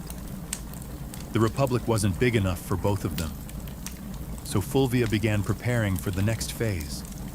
Not diplomacy, but confrontation. She had stood behind power long enough. Now she was ready to take it into her own hands. In 41 BCE, Fulvia did the unthinkable. She went to war against Octavian, the future Augustus, and she didn't do it quietly. With her husband, Mark Antony, still stationed in the east, Fulvia and Lucius Antonius, Antony's younger brother and a consul, took it upon themselves to challenge Octavian's authority in Italy. The cause? Ostensibly, it was to defend Antony's interests and protect the land rights of Roman veterans loyal to him. But underneath it all, Fulvia's fingerprints were everywhere. This was not just politics. This was a military rebellion led by a Roman woman. The first and only time in Roman history that a woman would actively provoke and organize a civil war. The conflict, known as the Parusaean War, was triggered by Octavian's controversial land redistribution program, which displaced many Italians to reward his soldiers. Fulvia seized on the growing discontent, portraying Octavian as a tyrant and traitor to Caesar's legacy, with Lucius acting as her frontman in the Senate and Fulvia organizing behind the scenes. They raised 8 legions and seized the city of Perugia, modern-day Perugia. Make no mistake, this was Fulvia's war. Ancient sources suggest she was more invested in the conflict than Lucius himself. She rallied troops, stirred the public, and even corresponded with generals. Rome buzzed with rumors of her commanding legions, issuing orders, and forcing Lucius into confrontations he didn't want. Octavian, though surprised, acted quickly. He besieged Perugia through the winter of 4140 BCE, cutting off supplies and hammering the city into submission. Fulvia, stuck between dwindling food and political betrayal, watched her bold gamble unravel. By early 4000 BCE, the city surrendered. Lucius Antonius was spared, likely as a gesture to avoid alienating Antony. But Fulvia was exiled. The woman who had once commanded riots, marriages, armies, and public opinion was now deemed too dangerous for Roman soil. She was sent to Sicyon in Greece, where she hoped to reunite with Antony. But Antony didn't come running. The once powerful alliance between husband and wife had eroded in the fog of war and distance. Fulvia had acted in his name, but perhaps without his blessing. She had dared to do what no Roman woman had before: wage a civil war. And now the Republic had made her pay the price, banished from Rome. Fulvia landed in Sicyon, a city in Greece that had become a kind of diplomatic purgatory for failed power players. She had gone to war, not for personal gain, but in her husband's name. She believed she was defending Mark Antony's interests, his honor, and perhaps their shared vision of Rome. But what awaited her in exile wasn't a hero's welcome. It was silence. Fulvia had risked everything: her status, her alliances, her life. And yet Antony did not immediately rush to meet her. In fact, by the time Fulvia arrived in Greece, Antony was already entangled with Cleopatra in Egypt. Whether their romantic relationship had begun or was merely brewing, the symbolism was crushing. While Fulvia was raising legions, Antony was raising goblets at banquets beside a queen. The betrayal cut deep, not just personally, but politically. Fulvia had fought a war to protect Antony's power in Italy, and in response he let her hang out to dry. Some ancient historians, especially Plutarch, suggest that Antony was furious with her for launching the Perusine War without his direct approval. Others argue he welcomed her downfall. It cleared the way for a marriage alliance with Octavian, something Fulvia would have never tolerated. Still, Fulvia wasn't entirely without supporters. Some of Antony's troops, fiercely loyal to her, urged reconciliation. But her health had begun to fail after enduring siege, exile, and betrayal. Fulvia died in Sicyon in 40 BCE, possibly from illness, stress, or heartbreak, or all three. She was around 43 years old. Her death provided Antony with a clean political exit. He met with Octavian shortly afterward and agreed to marry Octavian's sister, Octavia, as part of a renewed peace treaty. The triumvirs were temporarily united again, but only because Fulvia, the one woman bold enough to challenge their designs, was gone. Fulvia's legacy would soon be overshadowed by Cleopatra, whose myth eclipsed nearly every Roman woman of the period. But make no mistake, Fulvia was the prototype. She didn't wield power from behind a curtain. She marched into it, stood at the center, and dared to command armies in a world that treated women as furniture. Rome didn't know what to do with her, so it erased her. But the ashes of her rebellion would linger, and her story was far from ordinary. After Fulvia's death in 40 BCE, the men she had once maneuvered, Antony, Octavian, and even her former allies, began the quiet work of rewriting her legacy. She couldn't defend herself, so the narrative was shaped by her enemies and the uneasy survivors of her ambition. And like so many powerful women in history, Fulvia became a scapegoat. Ancient sources, mostly penned by men with vested interests, painted her as the reason for the Prussine War, the rift between Antony and Octavian, and even the general disorder of the Republic. Appian, Dio Cassius, and Plutarch depict her as overbearing, jealous, and driven by a lust for power.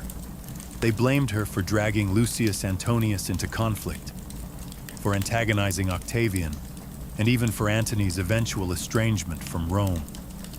But were these accusations fair? Hardly. Fulvia had operated within a political climate where violence and manipulation were expected, at least if you were a man. She was no more ambitious than Caesar, no more aggressive than Pompey, and far less ruthless than Octavian would eventually prove to be. Her only true deviation was that she was a woman acting like a Roman man, and Rome didn't know how to digest that. She wasn't cloistered in the home, weaving quietly or serving as a political ornament. She was writing letters to generals, organizing street mobs, and commanding loyalty from troops, and that made her dangerous, not just to Octavian, but to history itself. Even Mark Antony, the man whose legacy she had fought to preserve, conveniently blamed Fulvia for the civil strife. After reconciling with Octavian and marrying his sister, Antony used Fulvia's death as a diplomatic cleansing. Her memory became the price of his political survival. There were no monuments raised in her honor, no grand funeral, no mourning speeches in the Senate, just silence. Yet her enemies couldn't erase her entirely. Fulvia had done too much. She had raised armies, steered elections, negotiated alliances, and fought a civil war. She was the first Roman woman whose name appeared on coinage, not as a deity or metaphor, but as a political agent. The damage to her reputation was deliberate, but so was her presence in the historical record. Despite every attempt to bury her behind caricature and slander, Fulvia refused to vanish. Her defiance still echoes. You just have to listen past the men. Fulvia's story ends in silence, but her legacy is anything but quiet. In the centuries that followed her death, historians and writers struggled to place her in Rome's grand narrative, because Fulvia broke every rule of what a Roman woman was supposed to be. She didn't just advise power from the shadows. She became power, and that made her both unforgettable and deeply unsettling to a patriarchal world. In a society where women were expected to influence through whisper and marriage, Fulvia shouted through policy, war, and political theater. She was not a consort. She was a commander, and yet, she was remembered more for her defiance than her accomplishments. Roman historians couldn't handle a woman who didn't stay in her place, so they rewrote her as shrill, power-hungry, and disruptive. But read between the lines, and a different figure emerges. Fulvia was the first Roman woman to mint coins with her name.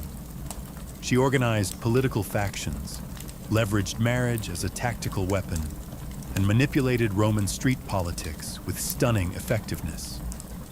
She moved through the civil wars of the 1st century BCE, not as a bystander, but as a player. A woman whose influence terrified senators and shaped the fate of triumvirs. Her downfall wasn't due to incompetence. It was due to timing and gender. Had she been born a man, she might have been remembered as a second Caesar or a more charming Cato. Instead, she was cast as the wicked woman who dared too much. Still, her legacy quietly lingered. Later Roman women like Livia Drusilla, Agrippina the Younger, and even Cleopatra herself, though of a different world, would all operate in the shadow Fulvia helped carve. They would manipulate emperors, wield armies, and control succession. But Fulvia did it first, and with no imperial title to shield her. Today, modern historians have begun re-examining Fulvia with fresh eyes, no longer a cautionary tale. She is being recognized as one of the most politically active women in Roman history. Someone who tested the boundaries of female power and paid the price. She didn't simply live in the age of triumvirs, she challenged them. And while Rome may have tried to erase her, Fulvia left fingerprints in every corner of its collapse. Not a footnote, a force. A woman centuries ahead of her time. By the summer of 1963, the United States was a country teetering between two worlds. One rooted in centuries-old systems of oppression, and another aching to breathe free. In the Deep South, segregation wasn't just a social norm, it was the law. Black Americans were barred from restaurants, schools, buses, voting booths, and even drinking fountains. Police brutality was rampant. Lynching still occurred, and in places like Birmingham, Alabama, peaceful protesters were being met with snarling dogs and high-pressure fire hoses. But change was coming, and it wasn't asking for permission. In just a few years, the civil rights movement had surged into the national spotlight. Sit-ins, freedom rides, and boycotts had become familiar headlines. Leaders like Rosa Parks, Medgar Evers, and John Lewis were no longer just names. They were symbols of defiance. The March on Washington wasn't born out of a single conversation. It was the result of rising frustration and fierce hope. Black Americans were no longer content with waiting. They were demanding civil rights, and they were determined to make their voices heard where it mattered most, the nation's capital. The idea of a mass march in Washington, D.C. had been floating around for decades. Philip Randolph, a labor organizer and longtime civil rights advocate, had originally proposed the concept in the 1940s. Back then, it was meant to pressure the Roosevelt administration to desegregate the defense industry. That protest was called off after Roosevelt caved and signed an executive order. But now, in 1963, the stakes were even higher. Randolph, along with other civil rights leaders, including Bayard Rustin and Dr. Martin Luther King Jr., revived the vision. And this time, they weren't just marching for jobs. They were marching for dignity, for voting rights, for school desegregation, for equal pay, and most importantly, for the basic human right to live free of fear. Over a dozen major civil rights organizations came together to plan it, despite their many disagreements, because they understood the power of a unified front. The countdown had begun. Buses were being organized. Flyers were spreading. Word of mouth was moving faster than newspapers, and across the country. Black Americans were preparing for what would become one of the most unforgettable moments in American history. The dream was taking shape, one footstep at a time, pulling off a protest of any kind in Washington. D.C. was no small feat, but planning one for over 100,000 people, possibly more, was madness. Logistically, it sounded like a nightmare. Food, water, transportation, sound systems, bathrooms, medical teams, permits, crowd control, safety plans. And yet, somehow, they made it happen. At the center of this controlled chaos stood Bayard Rustin, a man who, despite being openly gay and often kept behind the scenes for political reasons, was a master strategist. Rustin had once studied nonviolence directly under Mahatma Gandhi's followers in India. He had marched, been jailed, beaten, and surveilled by the FBI, but nothing fazed him. He saw the march on as a chance to show the world what disciplined, non-violent protest could achieve when coordinated with military precision. In just 8 weeks, Rustin and his team transformed the idea into a reality. The march was officially called the March on Washington for Jobs and Freedom, and it was deliberately framed to include both racial justice and economic opportunity.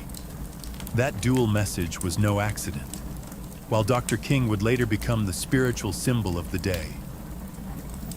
It was Randolph and Rustin who made sure the demands were just as much about unemployment, minimum wage, and workers' rights as they were about civil rights.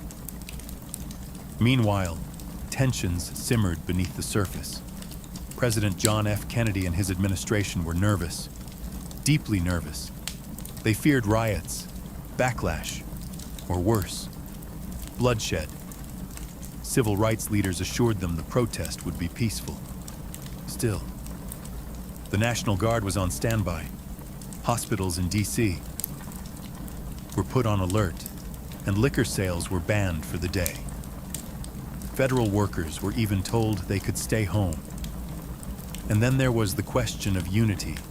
The big 6 civil rights organizations, NAACP, CORE, SNCC, SCLC, National Urban League, and Randolph's Brotherhood of Sleeping Car Porters, often clashed over tactics. Some wanted more radical action, others more diplomacy.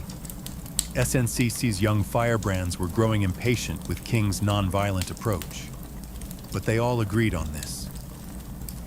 The time for silence had passed. Rustin's plan read like a military operation. Every bus and train was tracked. Every speaker was timed to the minute. Every route had marshals trained in crowd control. They weren't just planning a march. They were orchestrating a moment that would shake the conscience of a nation.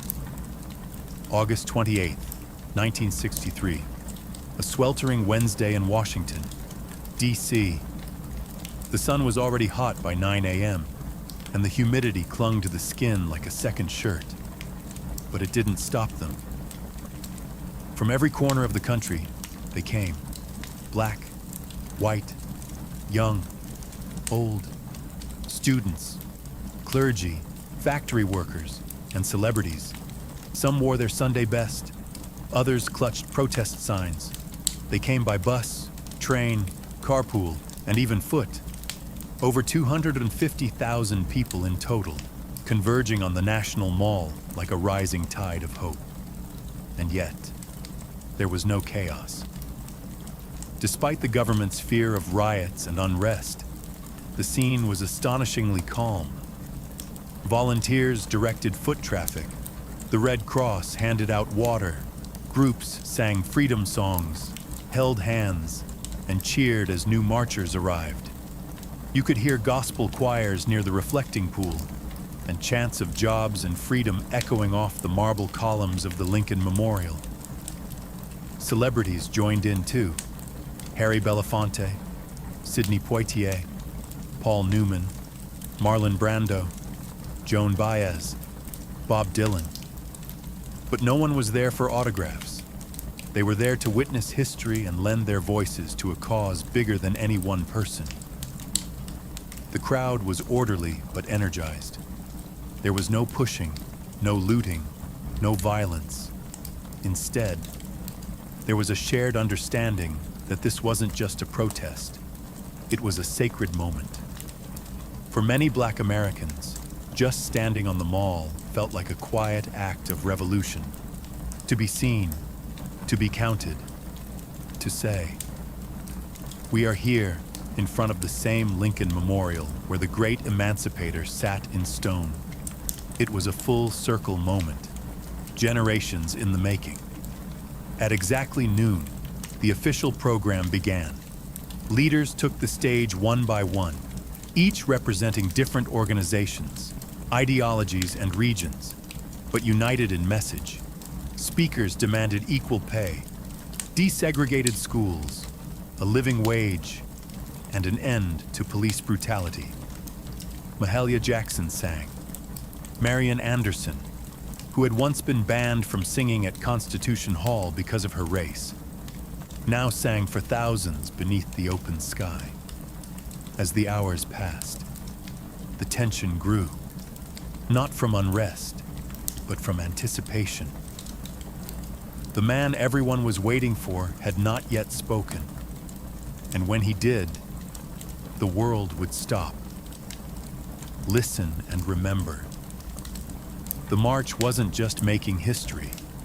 It was becoming legend, minute by minute. By mid-afternoon, the crowd had grown quiet, not because they were tired, but because they knew what was coming. Standing in the shade of the Lincoln Memorial, Dr. Martin Luther King Jr. approached the podium. He wore a dark suit, a neatly tied tie, and an expression of deep calm that barely concealed the fire building inside him. He carried prepared remarks, typed and written collaboratively with his advisors the night before. But what the world would remember wasn't what had been typed. It was what came from his heart. He began with measured intensity, outlining the grim realities of segregation, police violence, and broken promises. 100 years later, he said, referring to the Emancipation Proclamation, the Negro is still not free. His voice rose and fell like a sermon. He used repetition, rhythm, and silence not as fillers, but as instruments. The crowd listened in rapt attention, some nodding, some wiping away tears, others holding signs that simply read, "Now." But it was what happened next that changed the tone of the entire event, and arguably the trajectory of the civil rights movement itself. Standing just behind King was gospel legend Mahalia Jackson, who had sung earlier that day. She suddenly cried out, "Tell them about the dream! Martin, tell them about the dream!" And King did. He set aside his notes, gripped the podium, and launched into a passage he'd delivered before, but never like this. "I have a dream," he said, and the crowd leaned in. "I have a dream that one day this nation will rise up and live out the true meaning of its creed." Each phrase rang louder, clearer, more resolute. "I have a dream that one day the sons of former slaves and the sons of former slave owners will be able to sit down together at the table of brotherhood. I have a dream that my 4 little children will one day live in a nation where they will not be judged by the color of their skin, but by the content of their character." It wasn't a speech anymore. It was a vision, a prayer, a lightning bolt through history. By the time King closed with the words, "Free at last, free at last. Thank God Almighty. We are free at last," the crowd erupted. Applause, tears, shouts of joy. They knew they had just witnessed something more than oratory. They had heard prophecy, the power of the march on speeches or the music. It was in the people. The sheer scale of humanity gathered that day was overwhelming. They came from Mississippi, Michigan, Alabama, New York, California, and everywhere in between. Some were seasoned activists who had marched a dozen times before. Others had never left their hometowns until now. They packed lunches, rode buses for over 20 hours, and slept in their church clothes just to be there. Many were ordinary people, maids, teachers, steel workers, postal clerks, who saw themselves not as political figures, but as witnesses. They didn't just want change, they were the change. There were also children in the crowd, young black girls with ribbons in their hair, boys with hand-drawn signs. Parents hoisted toddlers onto their shoulders so they could see the Lincoln Memorial in the distance. and hear the speakers' voices carried over loudspeakers. To them, this wasn't just an event, it was the beginning of a new world. Some faces stood out.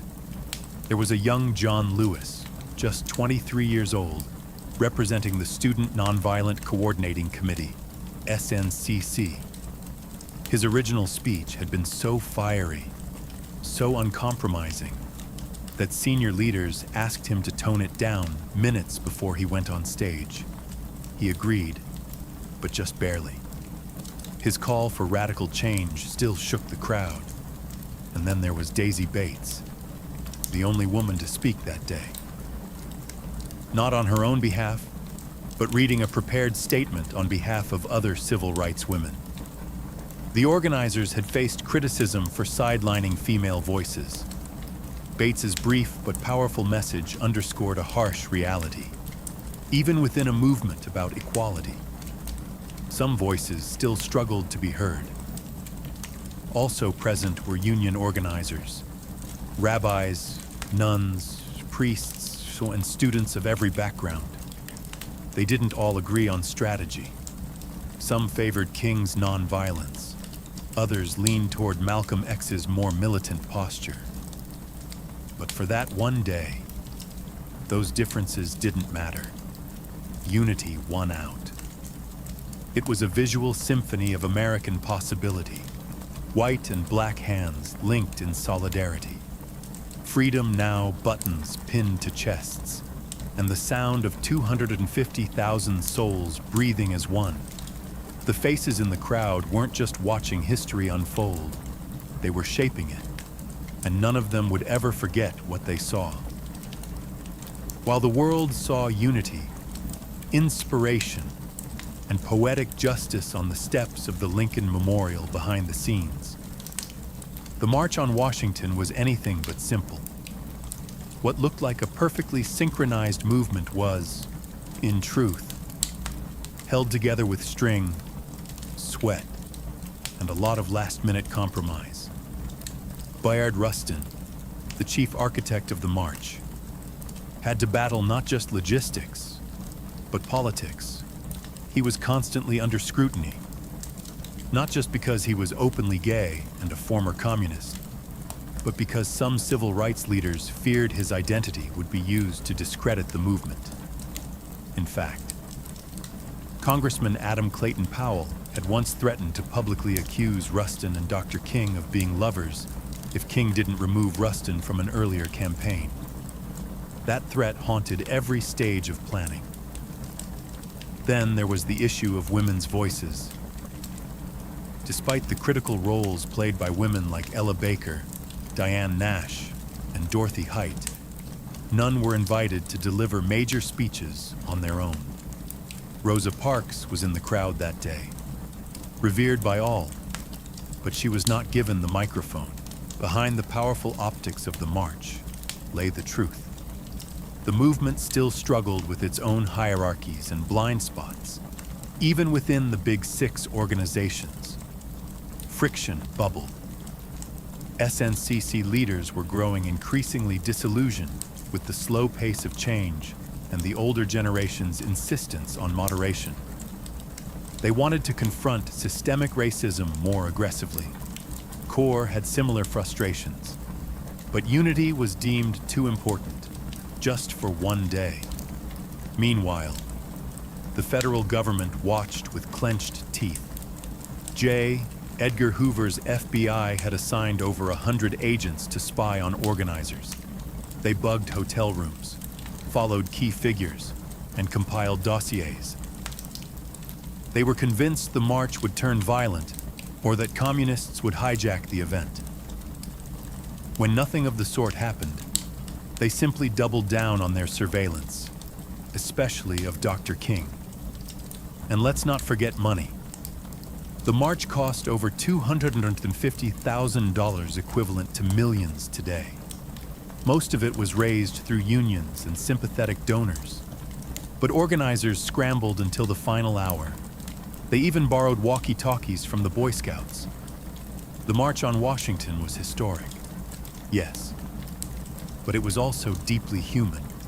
imperfect, messy, political, and unfinished, just like the country it sought to heal. The sun began to dip behind the Washington Monument as the crowd slowly dispersed. People hugged, cried, sang, and lingered as long as they could, reluctant to leave what felt like sacred ground. But the march was over. The speeches had been delivered. The signs had been raised high. The world had watched. And now the question hung heavy in the humid August air. What happens next? In the immediate days that followed, the media reaction was cautiously positive. Major newspapers acknowledged the historic nature of the event, though often with a tone of detached curiosity. Some called it orderly and dignified, which was code for no one rioted. Few outlets gave much space to the specific demands of the march, like the call for a federal jobs program or a $2 minimum wage, equivalent to around $20 today. But everyone covered Dr. King's speech. That, at least, could not be ignored. President John F. Kennedy, who had initially opposed the idea of the march, watched it unfold on television with growing admiration and, perhaps, surprise. He called the event impressive and met with civil rights leaders at the White House immediately afterward. But legislative movement remained slow. His proposed Civil Rights Act was still stalled in Congress, caught in the claws of Southern opposition. Some activists were disappointed. They had hoped the march would result in immediate action. Instead, it was back to the grind, organizing, marching, resisting, and mourning those who paid the price for justice.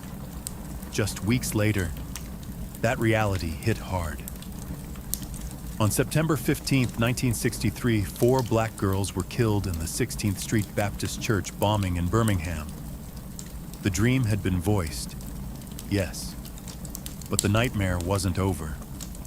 Still, something had changed. The March on Washington marked a new phase in the civil rights movement. It proved that mass protest could be disciplined, powerful, and impossible to ignore. It brought together a coalition broader than ever before. Labor unions, faith leaders, celebrities, students, and working-class Americans, all in one place, united by justice. And most of all, it gave the movement a voice, a dream, a speech that would be quoted, studied, and echoed across the world. The march was over, but the road was just beginning. And that road would soon lead through blood, legislation, and transformation. The March on Washington didn't just rattle the conscience of America. It reshaped its moral landscape. What had begun as an audacious act of protest became a cornerstone of the civil rights movement's legacy, permanently altering how Americans understood justice, democracy, and the power of collective action in legislative terms. The march didn't yield immediate victories, but it created momentum. Less than a year later, in July 1964, President Lyndon B. Johnson signed the Civil Rights Act into law. It outlawed segregation in public places and banned employment discrimination based on race, color, religion, sex, or national origin. And in 1965, the Voting Rights Act followed, striking at the very heart of Jim Crow laws. Would these bills have passed without the march? Possibly. But would they have had the same moral force, the same undeniable public pressure? Probably not. For Martin Luther King Jr., the speech that day propelled him into a new realm. He went from respected leader to global icon. But fame came with cost, surveillance, threats, and ultimately, assassination in 1968. The dream he spoke of on those steps would become more poignant, more tragic, and more revered with each passing year. For the broader movement, the march showed what unity could achieve. It gave organizers a blueprint for large-scale mobilization, and it inspired a generation of activists, both in the US and abroad. Anti-apartheid organizers in South Africa, student protesters in Europe, and future human rights leaders across the globe would cite the March on Washington as a model. But the legacy isn't just historical. The language of the march, the idea of jobs and freedom, the image of peaceful resistance, the echoes of "I have a dream" still pulses through modern protest. From the Million Man March to Black Lives Matter rallies, echoes of 1963 reverberate with every chant and every cardboard sign. In Washington, D.C., King's Memorial now stands just across the tidal basin from the Lincoln Memorial. Visitors walk past his towering likeness carved in stone, with words from that August day etched into the granite. But the real memorial isn't in stone. It's in classrooms, voting booths, marches, and voices refusing to stay silent. Because the dream wasn't meant to rest in history books. It was meant to be lived. And the legacy of that summer afternoon still dares us to do just that. More than 60 years have passed since that summer afternoon when over 250,000 people stood shoulder to shoulder beneath the shadow of the Lincoln Memorial. The March on Washington has been immortalized in textbooks, documentaries, and museum exhibits. Dr. King's speech is taught in schools. His voice, steady and strong, echoes in national memory like a sacred refrain.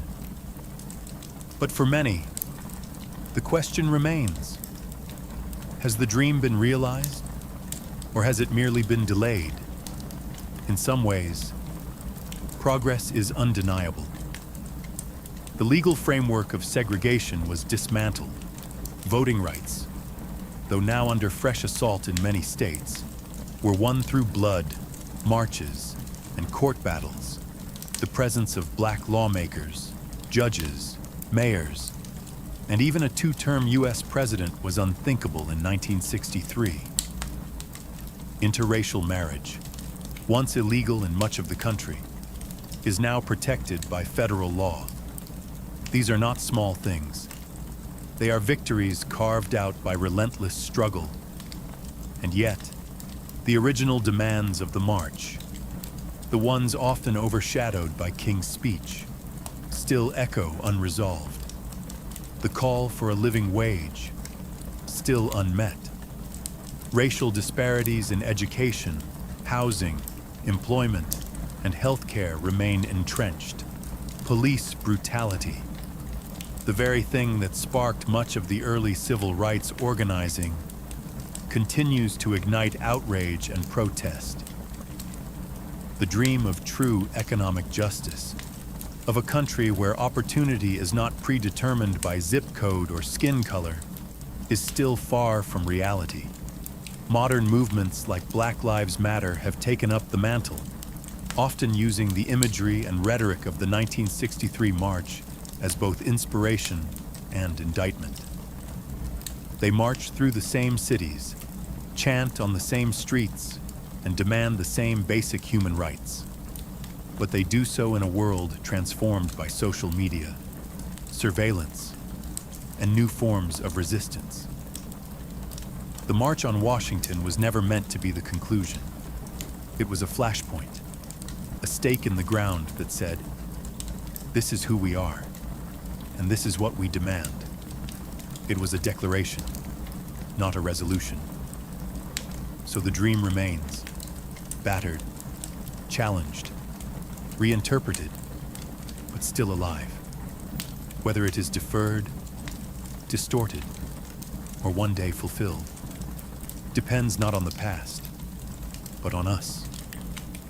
On the choices we make, the injustices we confront, and the courage we summon to march, again and again, until the dream becomes a shared, lived reality.